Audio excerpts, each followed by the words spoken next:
1988 പാലക്കാടിന്റെ ഉഷന്നക്കാറ്റ് വീശിയടിക്കുന്ന ഏപ്രിൽ മാസം. കൃത്യമായി പറഞ്ഞാൽ ഏപ്രിൽ 14-ാം തീയതി. അന്നാണ് പാലക്കാട് ജില്ലയുടെ പോലീസ് സൂപ്രണ്ടായി പുതിയൊരു ഉദ്യോഗസ്ഥൻ ചുമതലയേൽക്കുന്നത്.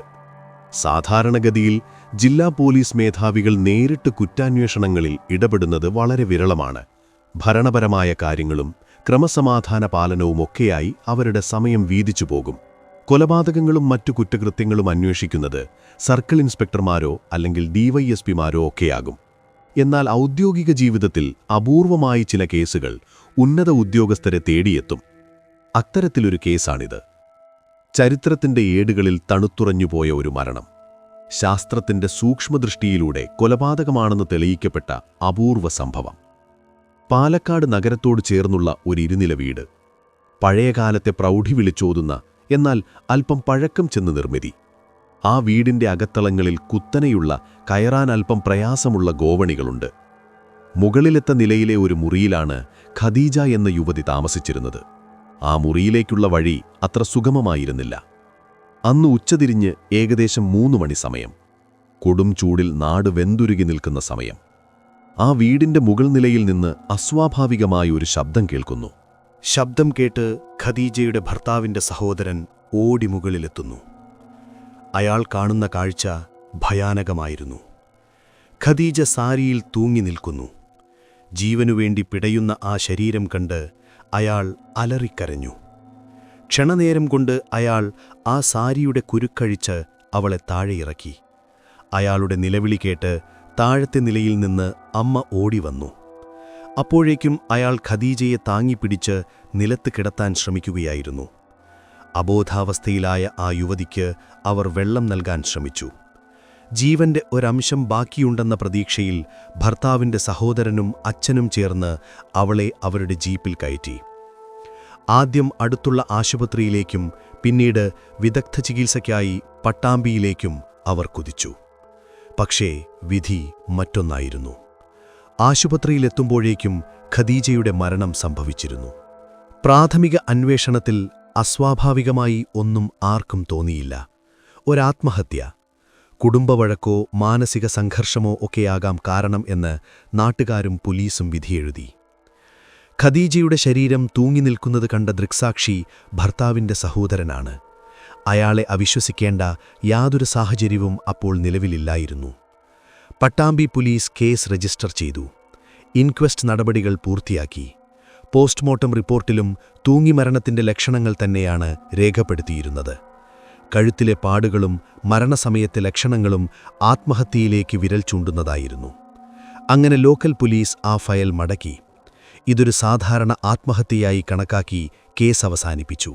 എന്നാൽ ഒരു പിതാവിന്റെ മനസ്സുമാത്രം അത് വിശ്വസിക്കാൻ തയ്യാറായിരുന്നില്ല. ഖദീജയുടെ പിതാവിന്റെ ഉള്ളിൽ എവിടെയോ ഒരു കനലെരിയുന്നുണ്ടായിരുന്നു. മകൾ ആത്മഹത്യ ചെയ്യില്ലെന്ന ഉറച്ച വിശ്വാസം. അല്ലെങ്കിൽ ആ മരണത്തിനു പിന്നിൽ മറ്റെന്തോ ഉണ്ടെന്ന അവ്യക്തമായ തോന്നൽ. ദിവസങ്ങൾ കഴിയുന്തോറും ആ സംശയം ബലപ്പെട്ടു. ഒടുവിൽ അദ്ദേഹം പരാതിയുമായി ഉന്നത ഉദ്യോഗസ്ഥരെ സമീപിച്ചു. ആ പരാതിയാണ് പിന്നീട് ഈ കേസിനെ മറ്റൊരു തലത്തിലേക്കെത്തിച്ചത്. തുടരന്വേഷണത്തിന്റെ ഭാഗമായി ശാസ്ത്രീയ പരിശോധനകൾ ആരംഭിച്ചു. തിരുവനന്തപുരത്തെ ഫോറൻസിക് സയൻസ് ലബോറട്ടറിയിൽ നിന്ന് ലഭിച്ച ഒരു റിപ്പോർട്ട് കേസിനെ ആകെ പിടിച്ചുലച്ചു. ഖദീജ തൂങ്ങിമരിച്ചു എന്നു പറയപ്പെടുന്ന സാരിയും ആ മുറിയിലെ ഉത്തരവും ബീമും തമ്മിലുള്ള ബന്ധമായിരുന്നു പരിശോധിച്ചത്. സാരി കെട്ടിയെന്നു പറയപ്പെടുന്ന ഉത്തരത്തിൽ നിന്ന് സാരിയുടെ സൂക്ഷ്മമായ നാരുകൾ, ഫൈബർ കണ്ടെടുക്കാൻ കഴിഞ്ഞില്ല. സാധാരണഗതിയിൽ ഒരു സാരി ഉത്തരത്തിൽ മുറുക്കിക്കെട്ടി തൂങ്ങിയാൽ ആ സാരിയുടെ ചെറിയ അംശങ്ങളെങ്കിലും അല്ലെങ്കിൽ ഉരസലുകൾ ആ ഉത്തരത്തിൽ ഉണ്ടാകേണ്ടതാണ്. ഇവിടെ അത് പൂർണ്ണമായും ഇല്ലായിരുന്നു. അതോടെ പോലീസ് ഉദ്യോഗസ്ഥർക്ക് ഒരു കാര്യം വ്യക്തമായി: ആ സാരി ആ ഉത്തരത്തിൽ കെട്ടിയിട്ടില്ല. അങ്ങനെയെങ്കിൽ എങ്ങനെയാണ് ഖദീജ മരിച്ചത്? പോസ്റ്റ്മോർട്ടം റിപ്പോർട്ടിൽ കഴുത്തു ഞെരിഞ്ഞാണ് മരണമെന്ന് വ്യക്തമാണ്. ആത്മഹത്യയല്ലെങ്കിൽ പിന്നെ ഇതൊരു കൊലപാതകമാകാം. ഈ നിഗമനത്തിലേക്കെത്തിയതോടെ അന്വേഷണം ജില്ലാ പോലീസ് മേധാവിയുടെ നേരിട്ടുള്ള നിയന്ത്രണത്തിലായി. കേരളത്തിലെ പ്രശസ്തനായ ഫോറൻസിക് സർജൻ ഡോക്ടർ ഉമാദത്തനെ ഈ കേസിലേക്ക് വിളിച്ചുവരുത്തി. കുറ്റാന്വേഷണ ശാസ്ത്രത്തിലെ അധികായിയായിരുന്നു അദ്ദേഹം. മൃതശരീരങ്ങൾ പറയുന്ന കഥകൾ കേൾക്കാൻ കഴിവുള്ള അപൂർവ പ്രതിഭ. അന്വേഷണ ഉദ്യോഗസ്ഥനും ഡോക്ടർ ഉമാദത്തനും ഷൊർണൂരിലെ റെസ്റ്റ് ഹൗസിൽ ക്യാമ്പ് ചെയ്തു. കേസ് ഡയറികൾ വീണ്ടും വീണ്ടും പരിശോധിച്ചു. ഓരോ മൊഴിയും അരിച്ചു പെറുക്കി. മരിച്ച സമയം, സ്ഥലം, സാക്ഷിമൊഴികൾ, പോസ്റ്റ്മോർട്ടം റിപ്പോർട്ട് എല്ലാം അവർ ചർച്ച ചെയ്തു. ഒടുവിൽ അവർ ആ വീട്ടിലേക്ക് പോകാൻ തീരുമാനിച്ചു. കുറ്റകൃത്യം നടന്ന സ്ഥലം നേരിൽ കാണുക, അവിടെ എന്താണ് സംഭവിച്ചതെന്ന് പുനരാവിഷ്കരിക്കുക, അതായിരുന്നു ലക്ഷ്യം. ആ പഴയ വീട്ടിലെ 2ാം നിലയിലെ മുറി. അവിടെ എത്തുമ്പോൾ വല്ലാത്തൊരു നിശബ്ദത തളം കെട്ടി നിന്നിരുന്നു. അന്വേഷണ ഉദ്യോഗസ്ഥർക്കൊപ്പം ഡോക്ടർ ഉമാദത്തനുമുണ്ടായിരുന്നു. പിന്നെ പ്രധാന സാക്ഷിയായ ഭർത്താവിന്റെ സഹോദരനും. അയാളോടാണ് കാര്യങ്ങൾ വിശദീകരിക്കാൻ ആവശ്യപ്പെട്ടത്. അയാൾ പറഞ്ഞു തുടങ്ങി. ശബ്ദം കേട്ട് ഓടിവന്നതും ഖദീജ തൂങ്ങി നിൽക്കുന്നത് കണ്ടതും അവളെ താങ്ങിയിറക്കിയതുമെല്ലാം അയാൾ വിവരിച്ചു. അയാളുടെ വിവരണത്തിൽ ഒരിടത്തും പൊരുത്തക്കേടുകൾ തോന്നിയില്ല. എന്നാൽ ഡോക്ടർ ഉമാദത്തന്റെ മനസ്സ് ശാസ്ത്രീയമായ ചില കണക്കുകൂട്ടലിലായിരുന്നു. ആ മുറിയുടെ ഉയരം, ഉത്തരത്തിന്റെ സ്ഥാനം, ഖദീജയുടെ ഉയരം, സാരിയുടെ നീളം, ഇവ തമ്മിലുള്ള ബന്ധം അദ്ദേഹം പരിശോധിച്ചു. അപ്പോഴാണ് ഡോക്ടർക്കൊരു ആശയം തോന്നിയത്. ഈ സംഭവമൊന്ന് പുനരാവിഷ്കരിച്ചു നോക്കിയാലോ? അക്കാലത്ത് ഡമ്മികൾ ഉപയോഗിച്ചുള്ള പരിശോധനകൾ അത്ര വ്യാപകമായിരുന്നില്ല. എങ്കിലും ഒരു പരീക്ഷണം നടത്താൻ അവർ തീരുമാനിച്ചു. ഭർത്താവിന്റെ സഹോദരനോട് ആ സംഭവം അഭിനയിച്ചു കാണിക്കാൻ പോലീസ് ആവശ്യപ്പെട്ടു. ഒരു സാരി അയാളുടെ കയ്യിൽ കൊടുത്തു. അന്ന് ഖദീജ തൂങ്ങി നിന്ന അതേ സ്ഥലത്ത് അതേ ഉത്തരത്തിൽ സാരി കെട്ടി എങ്ങനെയാണ് ഖദീജ ആത്മഹത്യ ചെയ്തതെന്ന് കാണിക്കാൻ പറഞ്ഞു. അയാൾ സാരിയുമായി മുന്നോട്ടു വന്നു. ഉത്തരത്തിലേക്ക് നോക്കി. പക്ഷേ അവിടെ ഒരു വലിയ തടസ്സമുണ്ടായിരുന്നു. ആ മുറിയുടെ ഉത്തരത്തിലേക്ക് കൈയെത്തിക്കാൻ അയാൾക്ക് കഴിയുമായിരുന്നില്ല. അയാളുടെ ഉയരവും ഉത്തരത്തിന്റെ ഉയരവും തമ്മിൽ വലിയ വ്യത്യാസമുണ്ടായിരുന്നു. ഒരു കസേരയോ മേശയോ ഇല്ലാതെ അവിടെ സാരി കെട്ടാൻ കഴിയില്ല. എന്നാൽ സംഭവസ്ഥലത്ത് അങ്ങനെയൊരു കസേര മറിഞ്ഞുകിടക്കുന്നതായി ആരും കണ്ടിരുന്നില്ല. അയാൾ വിയർക്കാൻ തുടങ്ങി. പോലീസിന്റെ ചോദ്യങ്ങൾക്ക് മുന്നിൽ അയാൾ പതറി. എങ്ങനെയാണ് സാരി അവിടെ കെട്ടിയതെന്ന ചോദ്യത്തിന് അയാൾക്കുത്തരമില്ലായിരുന്നു. ഞാൻ വന്നപ്പോൾ അവൾ തൂങ്ങി നിൽക്കുകയായിരുന്നു. ഞാൻ അവളെ പൊക്കി സാരിയുടെ കെട്ടഴിച്ചു എന്ന വാദത്തിൽ അയാൾ പിടിച്ചു തൂങ്ങി. അവിടെയാണ് അടുത്ത പരീക്ഷണം നടന്നത്. ഒരാൾ തൂങ്ങി നിൽക്കുമ്പോൾ ഒറ്റയ്ക്ക് ഒരാൾക്ക് ആ ശരീരം പൊക്കിപ്പിടിച്ച് അതേസമയം തന്നെ കഴുത്തിലെ കുരുക്ക് അഴിക്കാനും ഉത്തരത്തിലെ കെട്ടഴിക്കാനും കഴിയുമോ? അത് അസാധ്യമാണ്. ഗുരുത്വാകർഷണ നിയമങ്ങൾക്കും മനുഷ്യന്റെ ശാരീരിക ശേഷിക്കും അതെതിരാണ്. തൂങ്ങി നിൽക്കുന്ന ഒരു ശരീരത്തിന് ഭാരമുണ്ടാകും. അത് ഒരേ സമയം താങ്ങി നിർത്താനും മുകളിലെ കെട്ടഴിക്കുവാൻ മറ്റൊരു കൈ ഉപയോഗിക്കാനും ഒരാൾക്ക് കഴിയില്ല. 2 പേരെങ്കിലും ഉണ്ടെങ്കിലേ അത് സാധ്യമാകൂ. ഈ ശാസ്ത്രീയമായ യാഥാർത്ഥ്യം ബോധ്യപ്പെട്ടതോടെ വീട്ടുകാരുടെ മൊഴികളിൽ വിള്ളലുകൾ വീണു തുടങ്ങി. അതുവരെ മകനെ അനുകൂലിച്ച് സംസാരിച്ച അമ്മയുടെ മൊഴിയിലും മാറ്റങ്ങൾ വന്നു. താൻ വരുമ്പോൾ മകൻ മരുമകളെ താങ്ങിപ്പിടിച്ചു നിൽക്കുന്നത് മാത്രമാണ് കണ്ടതെന്നും തൂങ്ങി നിൽക്കുന്നത് കണ്ടില്ലെന്നും അമ്മ തിരുത്തി പറഞ്ഞു. ഇതോടെ ഭർത്താവിന്റെ സഹോദരൻ പൂർണ്ണമായും ഒറ്റപ്പെട്ടു. പക്ഷേ അപ്പോഴും ഉത്തരം കിട്ടാത്ത ഒരു ചോദ്യം ബാക്കിയായിരുന്നു. ഖദീജയുടെ കഴുത്തിൽ കണ്ട പാടുകൾ, അത് സാരി കൊണ്ടുണ്ടായതാണെങ്കിൽ ആ സാരി എവിടെ കെട്ടി? ഉത്തരത്തിൽ കെട്ടിയിട്ടില്ലെന്ന് ഉറപ്പാണ്. പിന്നെ എങ്ങനെയാണ് ആ യുവതിയുടെ കഴുത്തിൽ അത്രയും ആഴത്തിലുള്ള മുറിവുകളുണ്ടായത്? മുറിയിലെ ഓരോ വസ്തുവും പോലീസ് സസൂക്ഷ്മം പരിശോധിച്ചു. കഴുത്തു ഞെരിക്കാൻ ഉപയോഗിക്കാവുന്ന എന്തെങ്കിലും അവിടെ ഉണ്ടോ? കയറോ വയറോ തോർത്തോ അങ്ങനെ എന്തെങ്കിലും? പക്ഷേ സംശയിക്കത്തക്കതായി ഒന്നും കണ്ടെത്തിയില്ല. അന്വേഷണം വഴിമുട്ടിയോ എന്ന് സംശയിച്ചു നിൽക്കുന്ന നിമിഷം ഡോക്ടർ ഉമാദത്തന്റെ കണ്ണുകൾ ആ മുറിയിലെ മറ്റൊരു കാഴ്ചയിലേക്ക് പതിഞ്ഞു. ആരും ശ്രദ്ധിക്കാതെ പോയ വളരെ നിസ്സാരമെന്ന് തോന്നുന്ന ഒരു വസ്തു. മുറിയുടെ ഒരു വശത്ത് 2 ചുമരുകൾക്കിടയിലായി കെട്ടിയിരുന്ന ഒരു അയ, ക്ലോത്ത്സ് ലൈൻ. തുണിയുണക്കാനിടുന്ന അധികം വണ്ണമില്ലാത്ത എന്നാൽ ബലമുള്ള ഒരു അയ. ഡോക്ടർ ഉമാദത്തൻ ആ അയയിലേക്ക് സൂക്ഷിച്ചു നോക്കി. അതിലെന്തോ ഒന്ന്, വളരെ അവ്യക്തമായ എന്നാൽ നിർണായകമായ ഒരു തെളിവ്. അദ്ദേഹം പോലീസിനോട് പറഞ്ഞു, നമുക്കിവിടെ ഒന്ന് ശ്രദ്ധിക്കാം. ഒരുപക്ഷെ നമ്മൾ അന്വേഷിക്കുന്ന ഉത്തരം ഈ അയയിലുണ്ടാകും. അവിടെ ആ മുറിക്കുള്ളിലെ നിശബ്ദതയിൽ ഒരു വലിയ സത്യം ചുരുളഴിയാൻ തുടങ്ങുകയായിരുന്നു. ആത്മഹത്യയെന്ന് എഴുതിത്തള്ളിയ ഒരു മരണം കൊലപാതകമാണെന്ന് തെളിയിക്കുന്ന നിർണായകമായ കണ്ടെത്തലിലേക്ക് അവരെത്തിച്ചേർന്നു. ഖദീജയുടെ കഴുത്തിൽ മുറുകിയ ആ അദൃശ്യമായ കുരുക്ക് എന്തായിരുന്നു? ശാസ്ത്രം അതിൻ്റെ അവസാന വാക്ക് പറയാൻ തയ്യാറെടുക്കുകയായിരുന്നു. ആ മുറിയിലെ വായുവിനു പോലും കനമേറിയതുപോലെ. ഡോക്ടർ ഉമാദത്തൻ്റെ കണ്ണുകൾ ആ അയയിൽ തന്നെ തറഞ്ഞു നിന്നു. മുറിയുടെ ചുമരുകൾക്കിടയിൽ വലിച്ചുകെട്ടിയിരുന്ന ആ പ്ലാസ്റ്റിക് വള്ളി, ഒറ്റനോട്ടത്തിൽ ആർക്കും സംശയം തോന്നാത്ത ഒരു സാധനം. എന്നാൽ കുറ്റാന്വേഷണത്തിൻ്റെ ഗതി മാറ്റിയ നിമിഷമായിരുന്നു അത്. അദ്ദേഹം ആ അയയുടെ അരികിലേക്ക് നടന്നു. അതിന്റെ ഉയരം പരിശോധിച്ചു. പിന്നീട് അദ്ദേഹം തന്റെ നിഗമനങ്ങൾ പങ്കുവയ്ക്കാൻ തുടങ്ങി. അത് കേട്ടപ്പോൾ അവിടെയുണ്ടായിരുന്നവരുടെ ഉള്ളിൽ ഒരു ഞെട്ടലുണ്ടായി. ആത്മഹത്യയെന്ന് കരുതിയിരുന്ന ആ സംഭവത്തിന്റെ യഥാർത്ഥ ചിത്രം അവിടെ തെളിയുകയായിരുന്നു. ഡോക്ടറുടെ നിഗമനം ഇങ്ങനെയായിരുന്നു: ആ മുറിയിൽ വെച്ച് ഖദീജയും ഭർത്താവിന്റെ സഹോദരനും തമ്മിൽ മൽപ്പിടുത്തം നടന്നിട്ടുണ്ടാകാം. എന്തോ കാര്യത്തിന് അവർ തമ്മിൽ തർക്കിച്ചു. തർക്കം മൂത്തപ്പോൾ ബലപ്രയോഗമുണ്ടായി. അതിനിടയിൽ അവൻ അവിടെ പിടിച്ചു തള്ളി. ആ തള്ളലിൽ അവൾ ചെന്നു വീണത് ആ അയയിലേക്കാണ്. അല്ലെങ്കിൽ അവൻ അവളെ ആ അയയിലേക്ക് ചേർത്തമർത്തി. അയയുടെ ഉയരം ഖദീജയുടെ കഴുത്തിനൊപ്പമായിരുന്നു. ബലമായി അമർത്തിയപ്പോൾ ആ വള്ളി കഴുത്തിൽ മുറുകി. സാധാരണ തൂങ്ങി മരിക്കുമ്പോൾ ഉണ്ടാകുന്ന കയറുപാടും കഴുത്ത് ഞെരിച്ചു കൊല്ലുമ്പോൾ ഉണ്ടാകുന്ന പാടും തമ്മിൽ വലിയ വ്യത്യാസമുണ്ട്. തൂങ്ങി മരിക്കുമ്പോൾ പാട് ചെവിക്ക് പിന്നിലേക്ക് മുകളിലോട്ട് പോകുന്ന രീതിയിലായിരിക്കും, ഒബ്ലീക്ക്.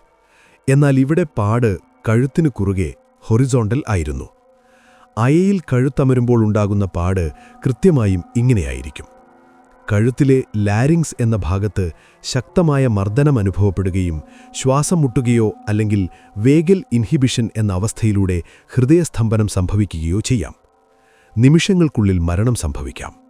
മരണം സംഭവിച്ചുവെന്ന് ഉറപ്പായപ്പോഴാണ് പ്രതിക്ക് സമനില തെറ്റിയത്. താൻ ചെയ്തത് കൊലപാതകമാണെന്ന് അയാൾ തിരിച്ചറിഞ്ഞു. അതിൽ നിന്ന് രക്ഷപ്പെടാൻ അയാൾ കണ്ടെത്തിയ മാർഗമായിരുന്നു ആത്മഹത്യയെന്ന നാടകം.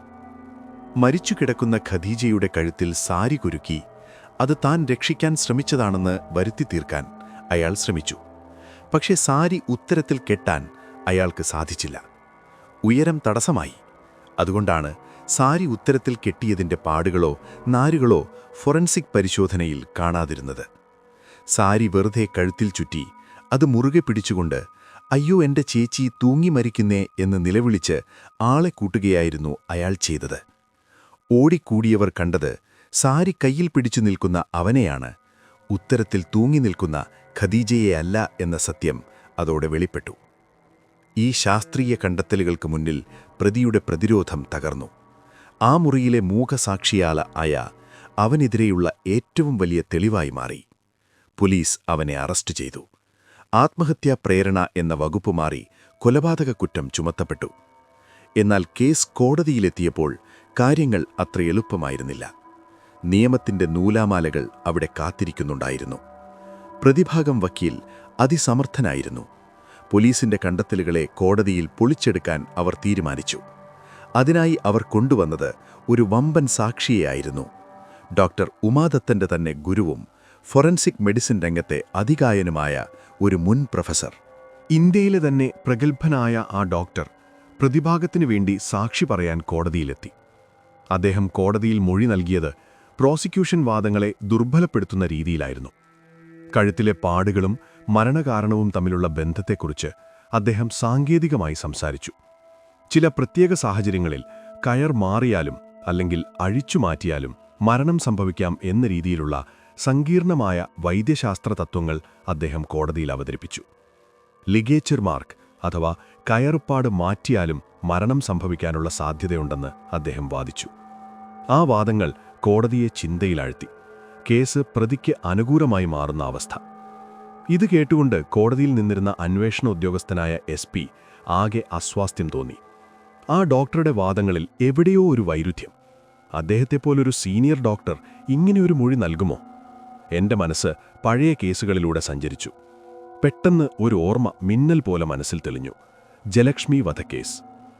കേരളത്തെ നടുക്കിയ ജലക്ഷ്മി വധക്കേസ് നടക്കുമ്പോൾ ഇതേ ഡോക്ടർ പ്രോസിക്യൂഷനു വേണ്ടി സാക്ഷി പറഞ്ഞിരുന്നു. അന്ന് അദ്ദേഹം പറഞ്ഞത് ഇതിന് നേരെ വിപരീതമായ കാര്യമായിരുന്നു.